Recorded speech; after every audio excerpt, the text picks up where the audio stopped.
Hey everybody, today I'm talking about Alma Mater, which is a 2 to 4 player board game. It takes about 90 to 120 minutes to play.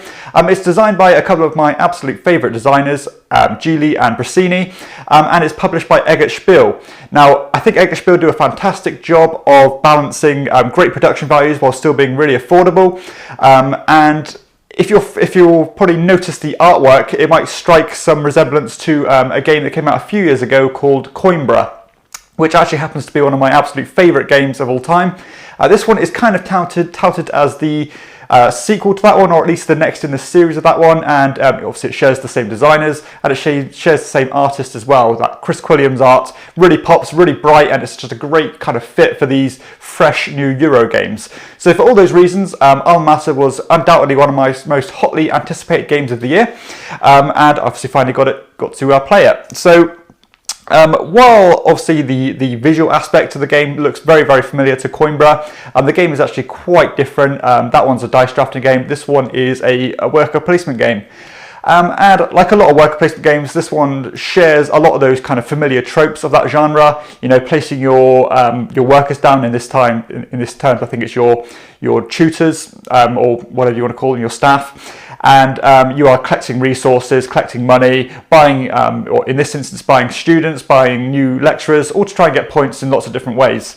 The thing that is different about this game is the actual resources you're collecting has a bit of a twist to it, a bit of an economic vibe to it, because every player is going to have obviously their own player colour, and with that player colour they've got a kind of their own style of textbook, or their own colour of textbook, which is going to be your resources in the game, as I mentioned. And throughout the game, your prestige of your own textbooks is going to fluctuate. So some rounds you might be the most lucrative textbooks, and some you might be the least. And the importance of that is that all the things you're going to buy is going to count on which textbooks you cash in to get those new students, or to get those new tutors.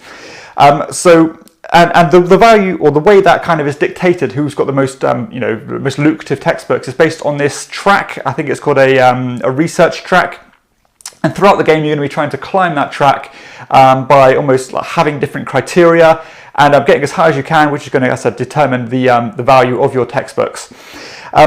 You can either climb up that track in different ways, as I said, either by going up usually more than one space at a time, which is represented by this black cog, where it might say, cash in X amount of money, or exhaust one of your workers, or do something like that.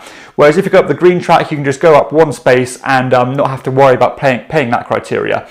Also, as I said, you're going to be buying these students, which are going to be added to your own player board, almost like a tableau on engine building style way. And all those different students have different disciplines. I think there's 4 different disciplines in the game. You've got your medical ones, you've got your law, you've got your maths, and I think you've got your arts and books kind of style theme as well. And as I said, you're going to be cashing in those different textbooks based on the current value. So say, for example, the most lucrative students might say, this is going to cost you 3 books of the first value, 2 books of the next value, 2 books of the other value, and then maybe a dictionary. And a dictionary is almost like a wild resource, or a more kind of powerful resource that isn't tied to any particular player. And then you can take those students, add it to your board, and that's going to kind of improve what you can do throughout the game.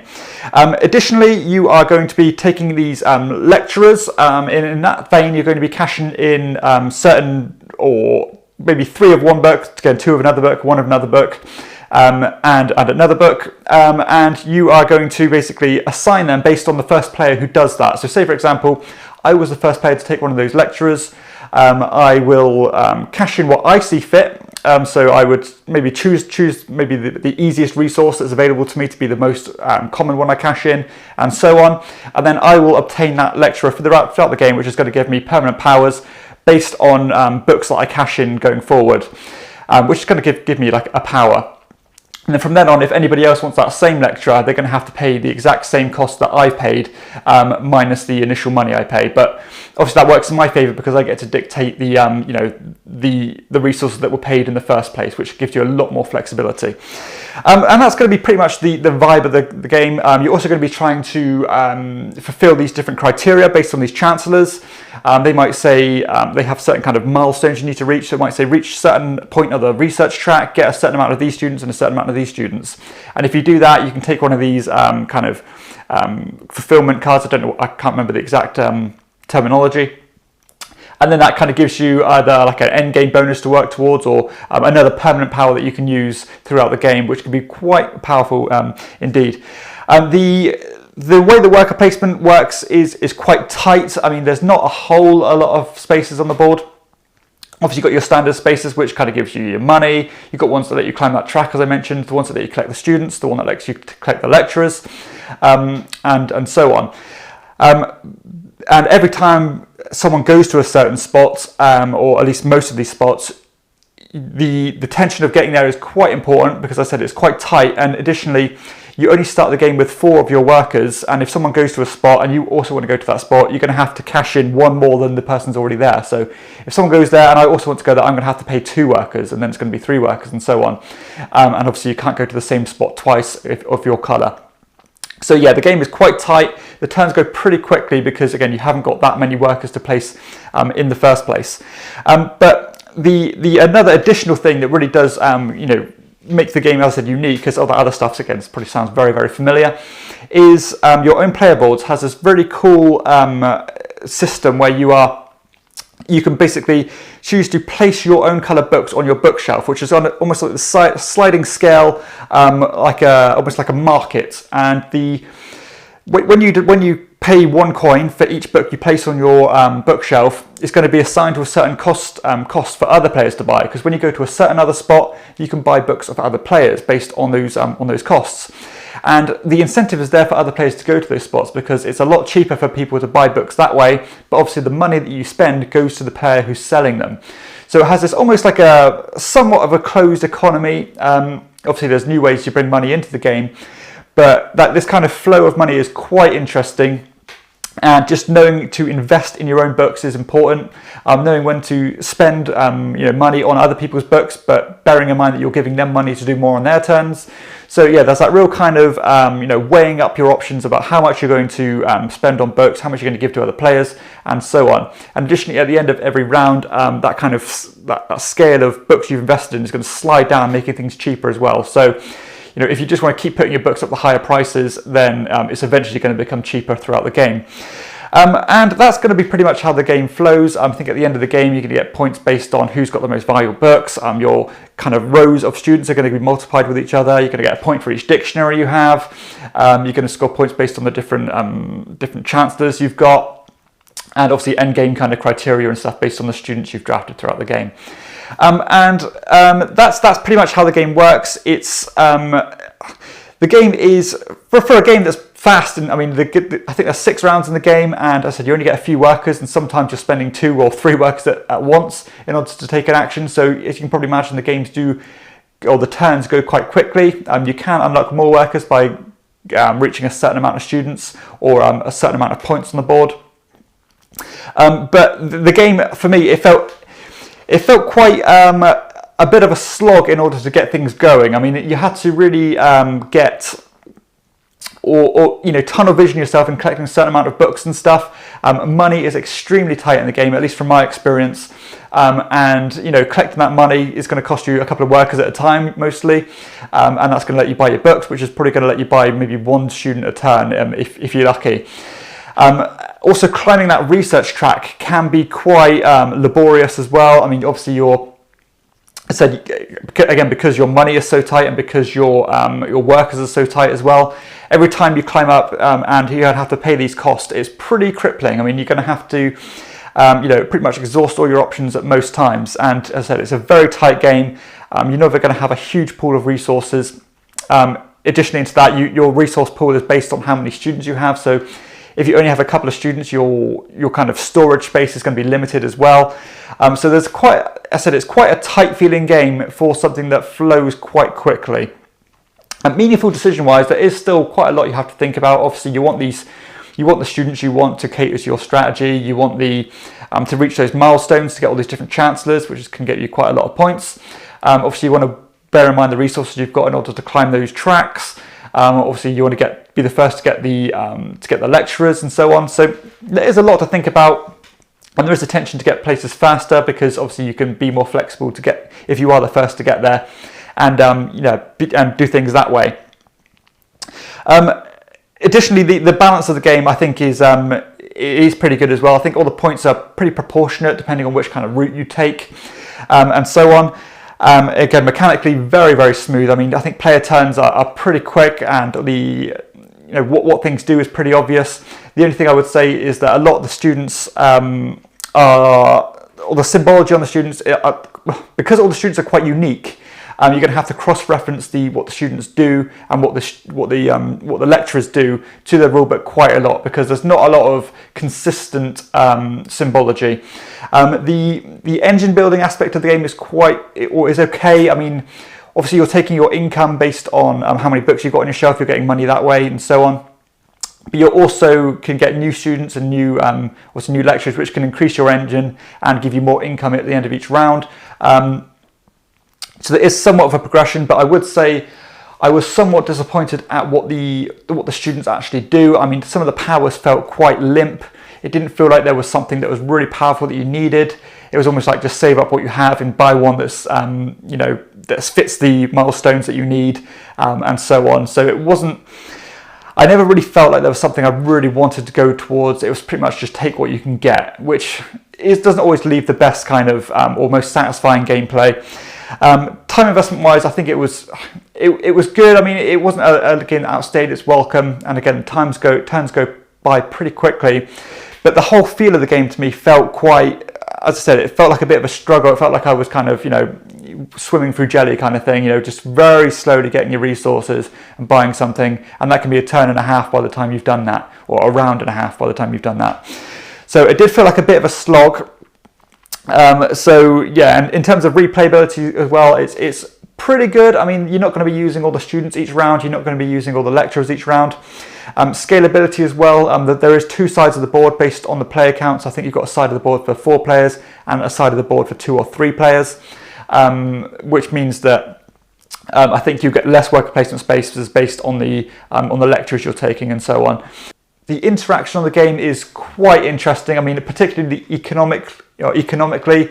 I said you want your opponents to buy the books off you, but you want them to pay a fair price, so you're getting real money that's proportionate to what they're getting. Constantly putting your books or having your books at cheap prices is going to be a really good price to for the other players to buy them at.